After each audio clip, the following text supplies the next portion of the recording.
Why? Why do you people do this to me? Why are these people such hypocrites? Why are they such biased fanboys? I just don't get it. What's going on, everybody? It is the one and only Q here from Retro Q Gaming, and of course, we all know that hypocrisy runs strong in any of the fanboy fan bases. Now, today we're going to look at Yakuza 7.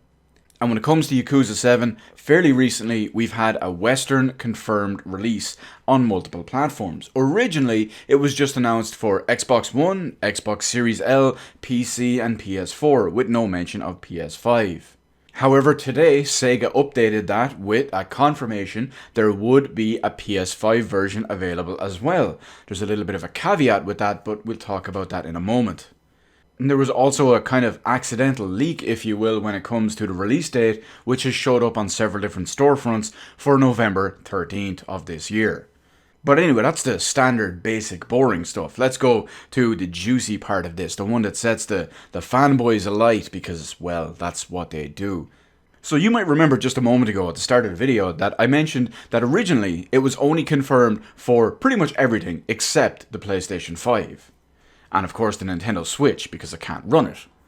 But after the confirmation today of a PlayStation 5 version, it was also clarified by Sega that the PlayStation 5 version of Yakuza 7 will be available later in comparison to the Xbox Series L version.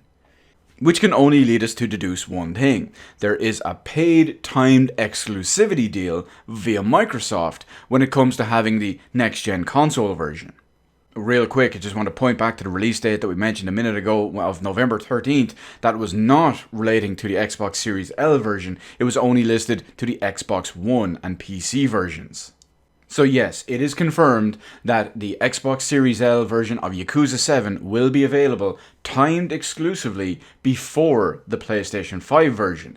Naturally, this has the PlayStation camp up in arms. However, I will side with them on this one because no matter who does it, Sony, Nintendo, Microsoft or anyone else out there, timed exclusivity deals are absolute bullshit. However, I am calling out the entire situation on this as well, and specifically I'm calling out the PlayStation fanboys because these people are massive hypocrites. These are the same people that mere days ago were bragging about how great it was that PlayStation and Sony secured timed one-year exclusivity on the Final Fantasy VII Remake over other platforms. One that led to an inferior version of the game because it's a technical mess when it comes to texture memory issues and not to mention 30 frames per second. All because of Sony money keeping it off other platforms. And now Microsoft are keeping it off other platforms. Or technically, they're only keeping it off one platform. They're not even keeping it off the PlayStation 4, what it was originally announced for. And hell, has already been released for in one region.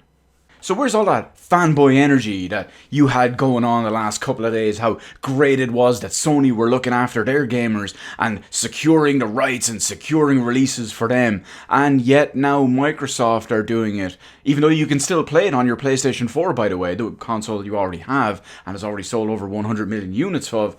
Well, you guess that means there's a little bit of hypocrisy in there. Now, someone pointed it out to me earlier after I called, well, basically there's no L in hypocrisy, but you can have both of them. But you know what? There is an L in hypocritical.